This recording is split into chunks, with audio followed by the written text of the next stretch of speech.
Over the past 50 years, 3,000 ships and 100 planes have gone missing in a mysterious stretch of water in the Atlantic Ocean.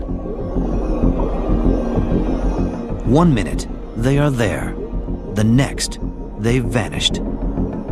They all have one thing in common. They all ventured into the Bermuda Triangle.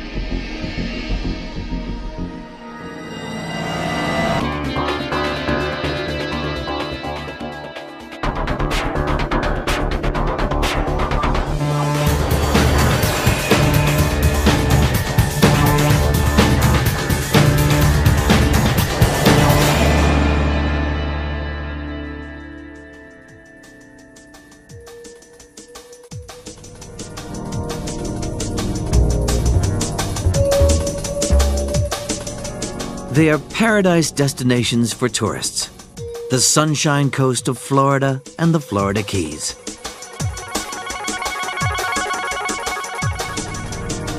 The sun-baked island of Puerto Rico and the Bahamas, and the beautiful coral seas of Bermuda.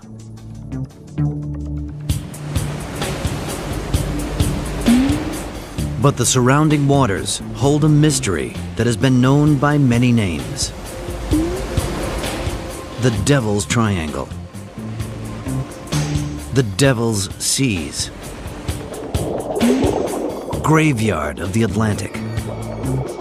But one name given to these infamous waters strikes fear into the hearts of those who attempt to cross it. The Bermuda Triangle. The Bermuda Triangle lies off the eastern seaboard of the United States, bordered by the Florida Keys, Bermuda, and Puerto Rico. 1.5 million square miles of empty ocean. The Bermuda Triangle is a place where people disappear mysteriously, and it has no logical, no conventional, no natural explanation. But many scientists believe there are logical explanations. Extreme weather, rare magnetic anomalies affecting navigation, and even gas bubbles rising from the ocean floor. It is possible that bubbles from the ocean floor can sink a ship. And yet, the legends remain. In places like Miami, where Navy aircraft disappeared on a routine exercise that cost the lives of 27 men. How can you lose 5 aircraft? And it's a good question. It's a question that still is around today. The Bahamas, where one man claims to have traveled through time. We experienced a space-time warp of 100 miles in 30 minutes. In Bermuda, where strange occurrences are said to affect ships. All my electronic instruments went haywire. And over the vast Atlantic waters, where pilots lose their reason. The plane was shuddering and the instruments were gone and we didn't know what the hell was going on.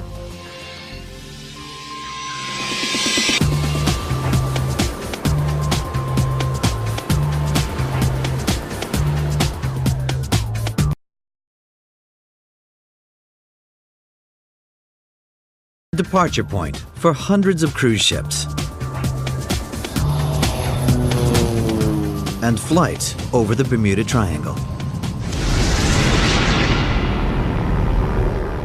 Half a century ago, another flight from here terrified 2 young naval men.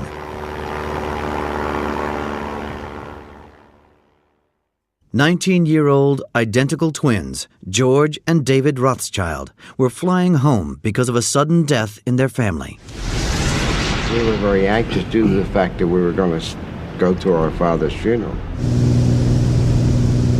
The twins flew north from the Florida Keys over the waters of the Bermuda Triangle. We'd been flying for probably 20 or 30 minutes, and all of a sudden, the pilot yelled out, "The instruments are dead. We have no more instruments." And he became very frantic. With the instruments malfunctioning, the pilot had no idea where he was, or even how much gas remained in the fuel tanks. He said, "I'm afraid we're going to run out of fuel." And he hollered to us, please look out the starboard window. What can you see? Look out the port window, go back and forth.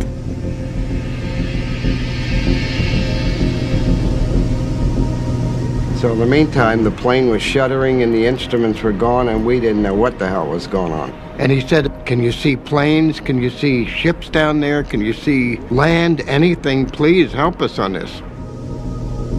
The pilot became panic-stricken. The pilot said, I'm too nervous, I can't fly. So the co-pilot had to take over and continue with the flight. Over water, with fuel running low, the twins were also getting desperate. And we were looking for some hope, something to see, but we saw nothing. All we saw was ocean. We were over the ocean. Finally, after what seemed like hours, they spotted the coastline. When we finally got to Norfolk and they landed, then, of course, I was so happy I kissed the ground, the dirt that we were on. As a matter of fact, Dave wouldn't fly in a plane for over 20 years after that experience. Right. Yeah. The flight took place a decade before the Bermuda Triangle earned its infamous reputation. We had no idea what the Bermuda Triangle was or what the effect of the Bermuda Triangle was. And later on, we said, that was it. Yeah. We were there, and that's that's what happened. That's what affected our plane. Unfortunately, we survived it. The pilot of the Rothschild's plane lost his nerve because his instruments malfunctioned, or so he believed. But could the vast expanse of the Bermuda Triangle have affected his mind? Perhaps, in his moment of madness, he believed the dials were broken because they weren't telling him what his mind was telling him.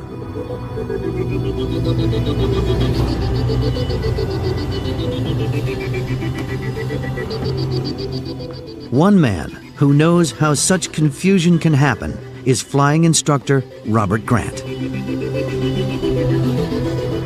It's all part of the mind playing games, and you have to control it. I've been flying over water for several thousand hours, and when I get a long ways from land, the ears perk up. You start hearing sounds in the airplane that you haven't heard since the last time you were over open water. Grant is an expert on spatial disorientation, or vertigo, the condition where a pilot loses his sense of up and down and left to right and starts to panic. He flies over the Florida Keys, the southeastern tip of the Bermuda Triangle. Here, the afternoon heat haze can disguise where the sea ends and the sky begins. We fly the airplane by outside references, and our main outside reference that we fly by is the horizon. We can determine pitch up, pitch down, left and right turn by looking out at the horizon. And without the horizon, things become very, very difficult. With the haze, heavy haze in the summer, especially here, we can not differentiate between the sky and the water. There is no horizon, and that can lead to vertigo. And the confusion of vertigo can cause a pilot to make completely irrational decisions. Let's take, for instance, your airplane is going into, say, a right-hand turn. Your mind is telling you that you are actually going into a left-hand turn. So if you don't believe the instrument and you believe your mind, guess what happens? You turn more right. And the more right you turn, the more vertigo sets in. You know, spatial disorientation is another word that we use to describe that. And it's hard to explain, but let me tell you, when it happens, it's a very scary thing. And vertigo, unfortunately, has killed people. And if you don't recover from what's happening and believe your instruments and get the plane straight and level, you end up crashing.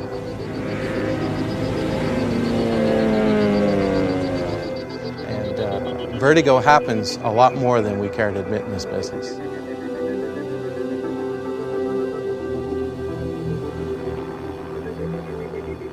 So, could vertigo have been responsible for the confusion of the Rothschild's pilot? Back in the 40s, those pilots were relying solely on a magnetic compass. And there was a certain amount of guesswork involved And I certainly take my hat off to those people that flew back then, because they had a lot of guts to do what they did. You get away from land and you're strictly relying on your compass for direction. Grant believes the confusion that can bedevil a pilot over open water may explain some of the Bermuda Triangle disappearances. Well, when you look at history, we've certainly lost ships and we've lost airplanes in the area called the Bermuda Triangle. I call it the den of iniquity because you know, it's just so easy to get lost out there. An average of 5 planes still go missing here every year. But more than 50 years ago, the Bermuda Triangle claimed that many aircraft in just one day.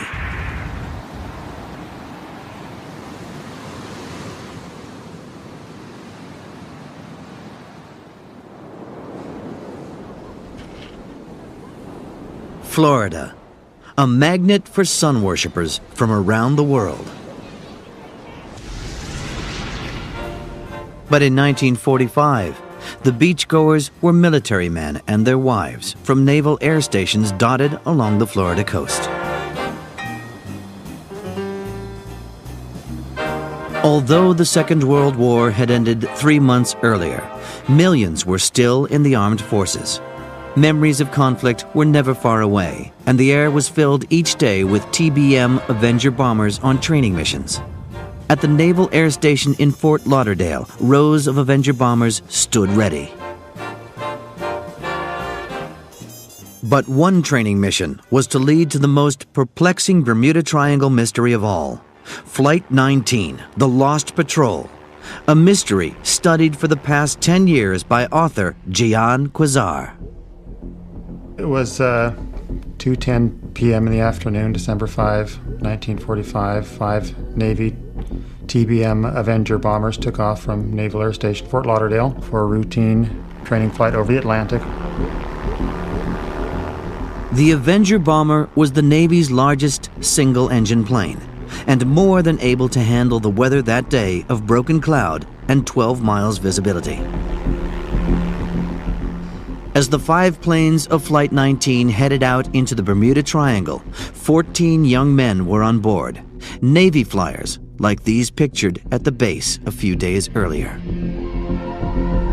Ironically, the flight was a routine lesson in advanced navigation. The route, 316 nautical miles, took them east over Hen and Chicken Shoals, north over Bahamian Islands, and westwards back to the base, a course that lay inside the Bermuda Triangle. Within half an hour, they reached their target at Hen and Chicken Shoals and spent 20 minutes dropping practice bombs. But on the next leg of the exercise, an hour and a half into the mission, the leader, Flight Lieutenant Charles Taylor, got into trouble. He became completely confused. Neither of his compasses were working, and he believed he was lost. What does your compass read? I don't know where we are. We must have got lost after that last turn. What does your compass read? I am lost at present time. I'm over small islands, believed to be the Florida Keys. The mission was familiar to naval photographer John Evans. I had made the same flight that Flight 19 made, and it was just nothing. It was a very cinchy flight. You go east, make a one turn, then come back to the west. How can you get lost? Radio operators ashore could hear the pilots, but the lost pilots could barely hear their base. I'm sure now that neither of my compasses are working. With the planes burning 70 gallons of gas an hour, the radio operators were helpless voyeurs to the deadly drama unfolding in the skies above the Bermuda Triangle. We will fly 270 degrees until we hit the beach. We'll run out of gas. All planes fly close formation. When one plane drops to 10 gallons of gas, all planes will land together. We have no other land in sight. By 6 p.m., with less than an hour's worth of fuel remaining, the radio messages became more desperate. We may have to ditch. We may have to ditch any minute. We may have to ditch. At 4 minutes past 7, a final faint radio message was heard. Fox Tare. Fox Tare. Fox Tare. It was the call sign of planes from the Fort Lauderdale base. Then, the radios fell silent.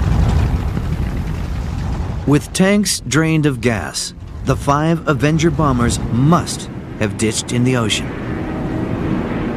The Navy procedure was if one of the planes got lost, everybody ditched, the whole flight ditched, because it would be much easier for the search and rescue people to pick these folks up. The drills were constant on saving your life after you ditched. You had flares, you had Mae West, you had life jackets on. Despite worsening weather conditions, 242 planes searched for days for the missing men. Among the search team was Fort Lauderdale naval pilot David White. The weather did get bad. There was a front that came through, the wind changed, but for the first day we went out, we expected to see them floating out here. The TBM really was a good, steady airplane. You could land them in the water, pull out the 3-man life raft, and not even get your feet wet. The search covered more than 250,000 square miles of ocean, but found nothing. The flight never, to anybody's knowledge, made it back to land. No trace was ever found in an intensive search. And that's basically the mystery. How can 5 aircraft disappear on a very simple maneuver? And there's simply no trace ever found, no way to really understand what happened. So what could have happened to Flight 19? Many believe that with his compasses mysteriously not working, flight leader Charles Taylor made a fatal and utterly inexplicable error. Taylor saw land below him that he thought he recognized as being in the Florida Keys, an area he knew well. I'm over small islands, believed to be the Florida Keys. But almost certainly, what he saw was an island 200 miles away in the Bahamas. But even if Taylor did make such an error, a further Flight 19 mystery remains. Why would 13 other airmen follow him into thousands of square miles of empty ocean? He's the senior man. He's got thousands of hours in the air, and the students follow the leader. That's what they're taught to do. Why 1 or 2 of them didn't defect and say, to hell with it, I'd rather be court-martialed than to die, no one knows. People say to me, well, what if you'd been a student and you knew that he was wrong? Good question. I probably would have headed west and gone back to Florida. But the Bermuda Triangle had not yet had its fill of tragedy that day. A flying boat involved in the search also vanished with 13 more men on board. An explosion was reported, but no wreckage was ever found. The first official inquiry into Flight 19's disappearance blamed Lieutenant Taylor. The conclusion was that the flight leader became so hopelessly confused as to have suffered something akin to a mental aberration. A later report cleared Taylor and concluded cause unknown. Rumors circulated that investigators had said it's as if they'd gone to Mars. That's when it all started, and that's when people began to question, how can you lose 5 aircraft? And it's a good question. It's a question that still is around today. Blame it on aliens from outer space, or you can blame it on the stupidity of the pilot. Well, of course, I've heard the theories about they were taken up to Mars, but I can't see any credibility to anything other than he got lost and they landed in the ocean. It should never have happened. And that's what gave rise to all these feelings about the Bermuda Triangle, or some alien or some mist came in, or whatever it was. More than half a century later, speculation continues. Every December 5th at Fort Lauderdale, they hold a memorial service for the missing men. But now, there are astonishing rumors that one plane had successfully ditched, and that Flight Lieutenant Taylor could still be alive. I heard about 2.5 years ago that Taylor has survived. The Bahamians picked him up, and he was worried that he'd be blamed for it. But that would give credence to the thought that why should I, if I let them know I'm still alive, I might be court-martialed. And I think he would have been. He finally married an island woman, and it's an interesting theory. And then every time on the 5 December when they have the memorial service, I look around for some guy about 78, 79, 80, and it's an incredible thing to think about. It was the disappearance of Flight 19 that first brought the Bermuda Triangle to the public's attention. But the triangle was striking terror into the hearts of men centuries earlier. New World explorers used to call this the Isle of Devils because of the awful screams and sounds that would emanate from the island, and especially at night.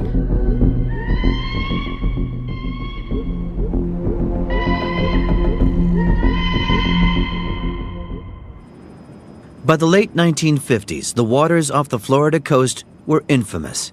It was rumored that those who ventured into the Triangle disappeared without trace, like the 14 young men of Flight 19. The area was first called the Bermuda Triangle in 1955. Since then, many have attempted to explain the mystery. For years, one author has examined the facts behind each missing ship and plane and listed them all on his website. He is Gian Quasar. I first started merely to document the Bermuda Triangle. I was not setting myself up to solve it or to confirm any mystery. I wanted to see if it was still going on. Quasar discovered that it is still going on. The question is, why?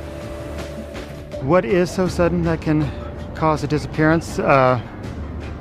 It's hard to say. That's why there's the great mystery of the triangle. On average, 60 ships and 5 planes go missing each year in these mysterious waters.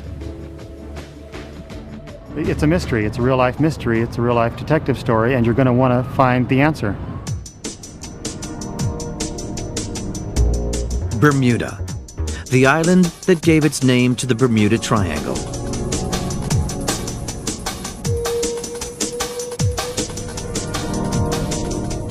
It's a beautiful but remote island, 650 miles from the American mainland across some of the world's most notorious waters. Some of the greatest mysteries have actually happened around Bermuda. Some of the biggest vessels, like Sylvia El Osa in 1976, was a 590-foot vessel that apparently blew to pieces after she signaled herself 140 miles from Bermuda. The cargo ship Poet in 1980, after signaling north of Bermuda, she vanished. The weather was choppy, but it was not enough to cause a 520-foot vessel to sink without cause.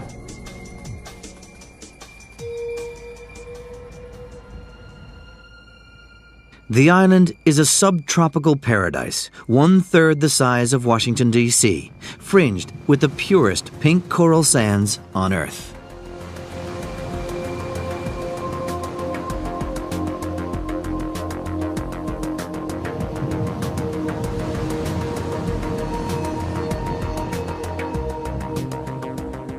Each year, the 65,000 population swells with 500,000 visitors, most of them Americans arriving by cruise ship. We just got married. Yep, We're newlyweds on out our on a honeymoon. I love it here. I love the beach. The water is gorgeous. Be they residents or visitors, they are all greeted by one of the island's most well-known fixtures, Johnny Barnes. He's been here for decades, and now he has a statue in his honor.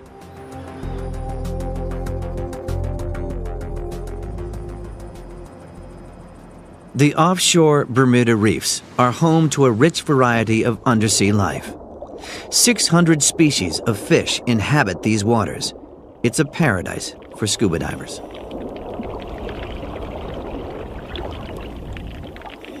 Although, with a few species you don't want to meet, unless they are safely behind glass.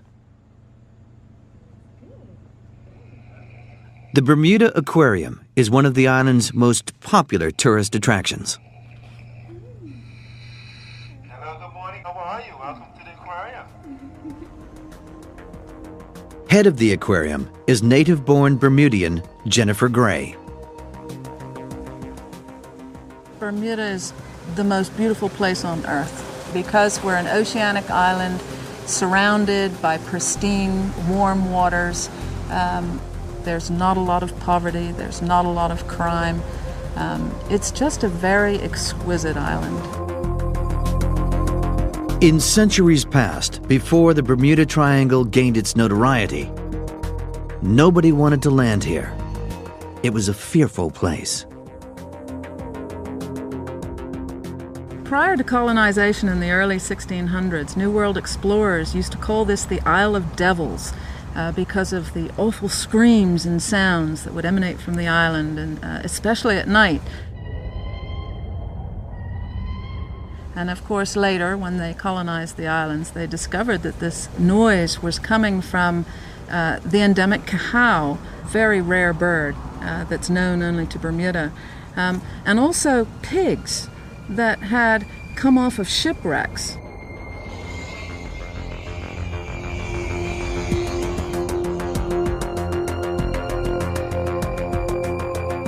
Not surprising then that young islanders are raised on legends of the Bermuda Triangle. I remember as a child myself being absolutely in awe of this somewhat scary Bermuda Triangle or hole in space, whatever it may be.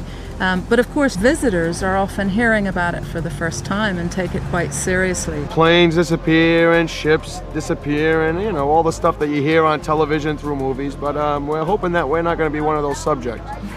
We don't want to disappear. We want to enjoy the rest of our lives. Well, I've heard that, you know, if you fly over the Bermuda Triangle or get anywhere close enough for it, you happen to disappear and no one ever hears from you again. The island marks the northernmost point of the Bermuda Triangle, and here it is also at its deepest. We really are in very, very deep water, and it drops off around us very steeply into nothing. Bermuda is a remote coral reef perched precariously on top of a massive, extinct volcano, surrounded by the vast Atlantic Ocean more than a mile deep.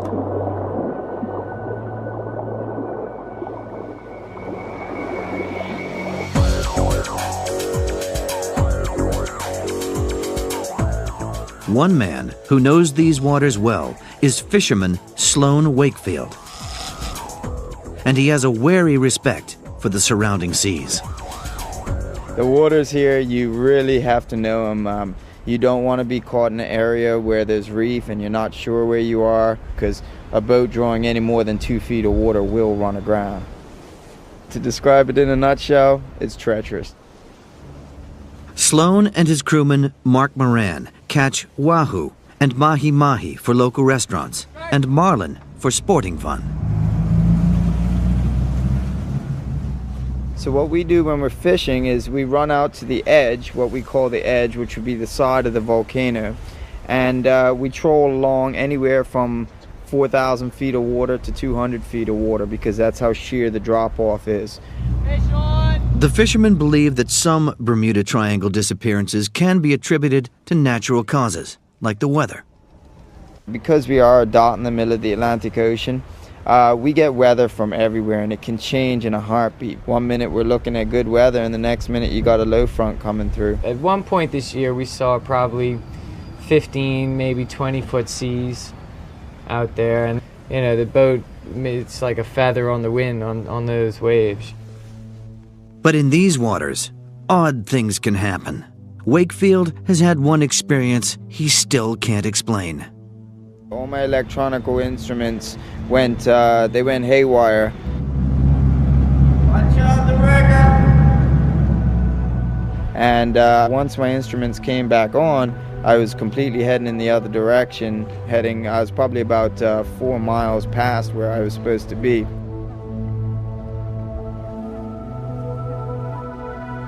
A lot of people were saying, oh, your instruments might have been shorting out. They've never shorted out before that, and they haven't shorted out since. That's the encounter that I personally have had with what's called the Bermuda Triangle.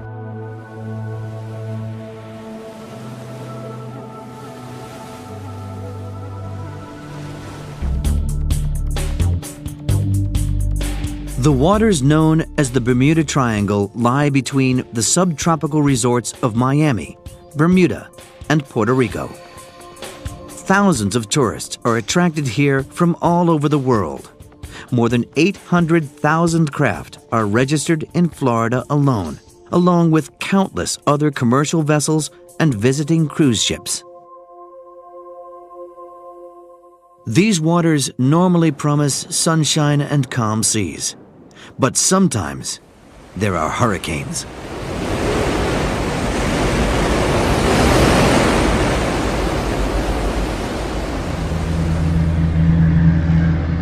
Atlantic hurricanes are born off the African coast, feeding on energy and moisture from the warm tropical waters. The tracks of these storms reveal how, over the past 100 years, they head for America and how often they veer off towards the Bermuda Triangle. At the National Hurricane Center in Miami, the storms in the Bermuda Triangle are studied by meteorologists such as Jim Lusheen. Hurricanes are very frequent out in the Bermuda Triangle area there. In fact, more hurricanes in that particular area than any other in the Atlantic Basin. And a hurricane is a sailor's greatest fear. The mariner may not know which way to look. Sometimes the weather may be coming from one direction, sometimes it may be coming from the other direction. In November 2001, the media besieged the Miami Weather Center as Hurricane Michelle bore down on this corner of the triangle. And we expect these winds regardless of where Michelle actually goes. As Michelle devastated the island of Cuba, residents were ordered to evacuate the Florida Keys. At the last moment, Michelle weakened a little and swerved away into the Atlantic. The whole of Florida, however, was lashed with rain. As night fell and the downpour reached Miami, tourists at South Beach celebrated their narrow escape with a hurricane party.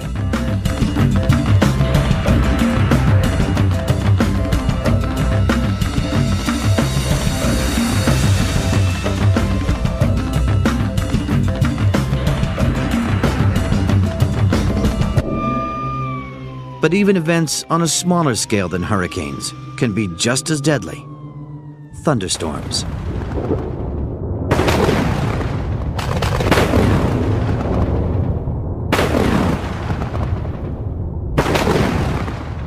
Thunderstorms are one plausible explanation for some of the mysteries of the Bermuda Triangle, like the disappearance of an historic ship in 1986. The Pride of Baltimore vanished suddenly from radar screens 240 miles north of Puerto Rico. The disappearance was a complete mystery. Then 4 days and 7 hours later, 8 survivors were found. They revealed that the ship had been hit by a microburst. 100-mile-an-hour winds blasting from the bottom of a freak thunderstorm. There were some very strong thunderstorms in the area, but what happened was a very small-scale microburst occurred right in the vicinity of this tall ship, which was sunk in the downburst, we think, with unfortunately a great loss of life. And that's what happens in these downbursts, and those are probably responsible for some of the sinkings in the ocean and in the Bermuda Triangle. But there are other, even more unpredictable dangers in the Bermuda Triangle. Waterspouts. Some waterspouts are tornadoes that move out to sea. Others are formed when rotating columns of air drop from thunderclouds to whip up a vortex of spray. The moisture condenses, forming a writhing column connecting the sea to the clouds. Could these elegant but dangerous waterspouts account for some triangle disappearances? One man who might know the answer is Jim Edds, a keen amateur fisherman who chases and films waterspouts for fun.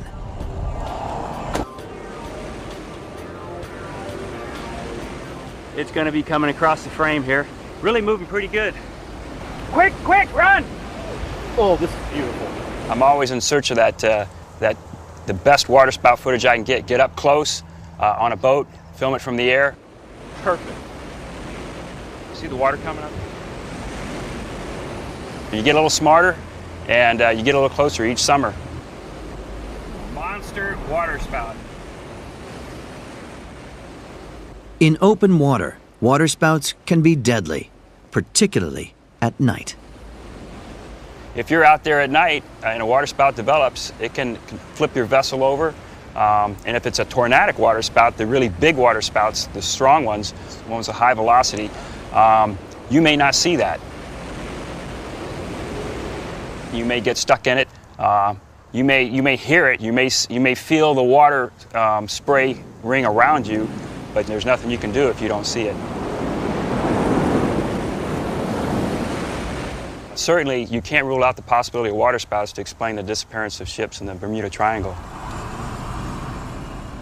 As a fisherman, Eds knows of other dangers within the Bermuda Triangle. When you're offshore in this area, one of the things you have to watch out for is what we call rips. Those are areas, they're little eddies in the Gulf Stream that jack up the waves a lot higher than what you're used to. And especially if the wind is blowing against the current, it can go from a 2 to 3 foot surf maybe to a 5 to 6 foot. And when you get in there, it's just like a washing machine. So you really have to pay attention that you don't slide down and nose down into a wave.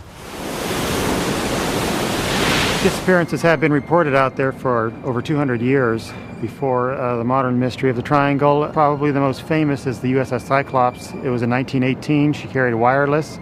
She had 309 U.S. Navy crew aboard. She was a U.S. naval collier. And she left British Barbados en route to Baltimore, and she never was seen again. It just went down as the greatest mystery of the sea. Woodrow Wilson, the president, said only God in the sea knows where the great ship has gone.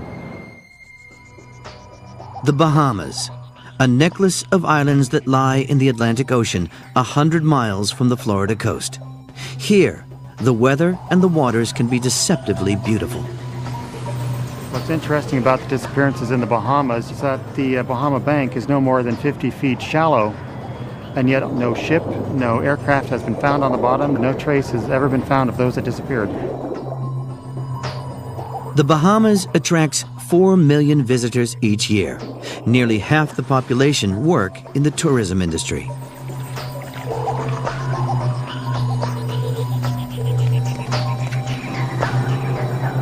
Boating is one of the most popular attractions among the 700 islands, only 23 of which are inhabited.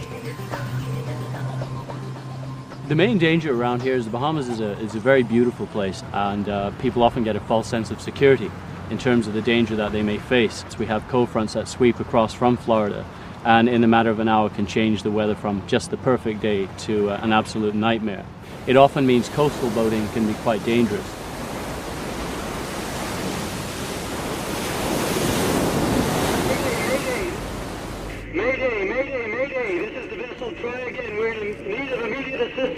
Vessel hailing Mayday, this is Bahamas ASC Rescue Nassau. Captain, what is the nature of distress in your location, over? We're out here trying to fish on the north side. Helping ships in distress in this part of the Triangle is the job of the Bahamas Air Sea Rescue Association. Their volunteer sailors see many baffling cases, but believe most are caused by human error. Bermuda Triangle, I've always been fascinated with it. People disappear all the time. It's easy to die out there, especially when there's no help.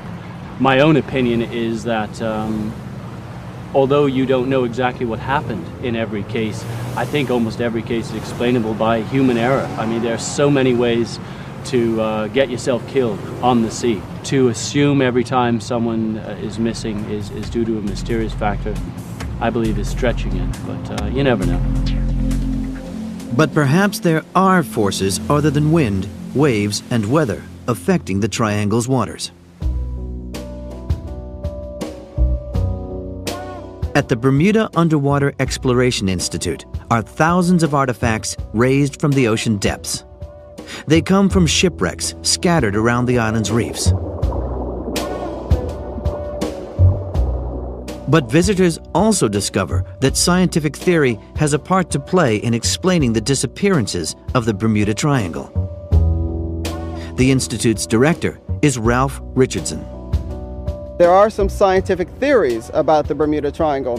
One includes large pockets of gas, which, because of seismic activity and so on, escape from the ocean's bottom.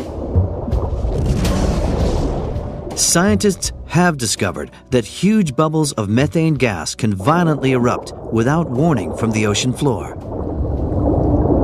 You can imagine a ship sailing on the ocean, and a large pocket of gas just surrounds it. The ship then loses its buoyancy and disappears from sight without warning. That is one of the theories of the Bermuda Triangle. At least one oil rig is thought to have been sunk by a methane gas eruption. But nobody knew whether the bubbles could actually sink a ship at sea.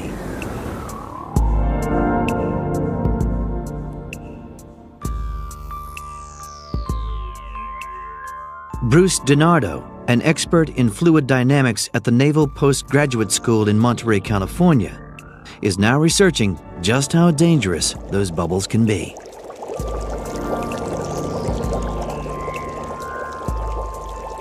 Let's imagine a body that's floating in water. The reason it's floating, a body that's heavier than air, is that the greater depth you are, the greater the pressure. So a body, along its bottom, it's going to feel this greater pressure, and the pressure will keep it floating. If you add bubbles, you lower the density of the water. The bubbles take up space, the volume of the water will expand, but the mass of the water stays the same. So the buoyant force will decrease. As I increase the amount of bubbles, the ball will sit deeper in the fluid. And eventually we get to a critical point where the ball sinks.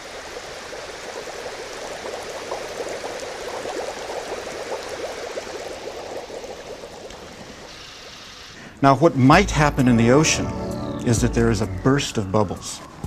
We can show that here if I just turn on and then turn off the air. You can see that the ball sinks. If this were a ship and it took on enough water, it would sink to the bottom and stay there.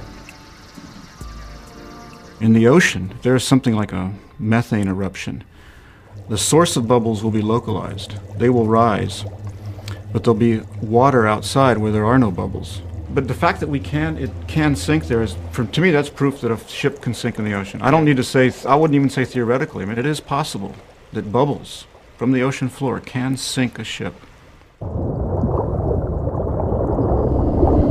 Methane gas eruptions may account for some missing ships, but they can never answer all the questions. I believe we will solve it eventually, so long as we don't deny that it does go on. But there is one story of the Bermuda Triangle that seems to defy every rational explanation, a tale that, if true, would bend the very laws of nature.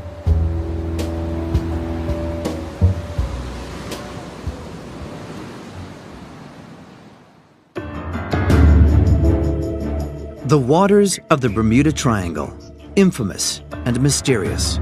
But do more ships and planes vanish here than anywhere else on Earth? What sets the triangle apart from other oceans is that there is a higher number of disappearances of both ships and aircraft in the area. There are other sections of ocean where there is comparable traffic, where the Coast Guard answers an equal number of maydays, but in the triangle there is a greater proportion of disappearances where nothing is found. There is no SOS usually, there's no electronic maydays issued, there's no trace found in most instances. And those disappearances have spawned some fantastic theories. There are those who believe that UFOs from outer or inner space are kidnapping people. There are those who believe that the electromagnetic phenomena are capable of causing dimensional transmutations and time warps, time tunnels. They're all reported out there. One of those time discrepancies is said to have happened here in the Bahamas. Property developer Bruce Gernon has been flying to and from here for more than 30 years. But no flight was as strange as the one he made with his father on the 4th of December, 1970. Father and son planned to fly from Andros Town Airport in the Bahamas, heading more than 100 miles across the sea to Palm Beach. The weather was fine as they took off, just after 3 p.m. The first unusual thing that I saw that day was a lenticular cloud that was hovering over the Great Bahama Bank, at least 60,000 feet high. And my airplane wasn't capable of flying over it.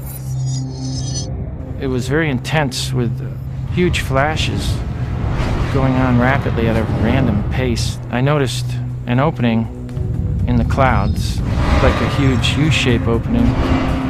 But as I approached it, the top of the opening closed and it became a horizontal tunnel that appeared to be between 10 and 15 miles long. And when the aircraft entered the tunnel, these lines appeared, and they were rotating counterclockwise. It was difficult to keep it level and concentrate on the other end of the tunnel, which was aiming directly for Miami. Gernon says he emerged from the tunnel to find it closing behind him. His airplane soon became engulfed in a peculiar mist. I checked my instruments and they didn't appear to be working well. He claims that once inside this mist, the airplane disappeared. Air traffic control, he says, could no longer see him on their radar screens. We were caught inside this strange fog with the instruments malfunctioning and the air traffic controller unable to help us. And then the air traffic controller came back on the radio screaming that he had an airplane directly over Miami Beach.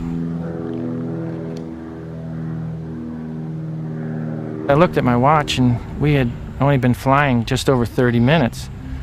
So we should still be at least 80 or 90 miles away from Miami. Gernon landed at 3:48 p.m.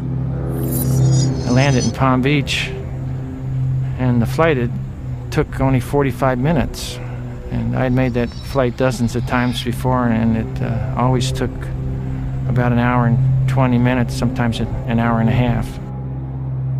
Gernon has never been able to come up with a rational explanation for how he made the flight so quickly. But despite the skepticism of others, he has never stopped searching for an answer. Well, after researching it for many years, I've come to the conclusion that we experienced a space-time warp of 100 miles in 30 minutes. It just didn't make sense until I started researching time and what it can do in the Bermuda Triangle. The flight changed Gernon's life. He is now writing a book about the experience. Miami, Bermuda, Puerto Rico, and the Bahamas are all popular tourist destinations attracting travelers from around the globe. Most enter and leave the Bermuda Triangle in safety. But still, the mystery remains. Pilot error, waterspouts, hurricanes, riptides, thunderstorms, time warps, and disorientation. All possible explanations for this seemingly inexplicable mystery. The mystery of the Bermuda Triangle.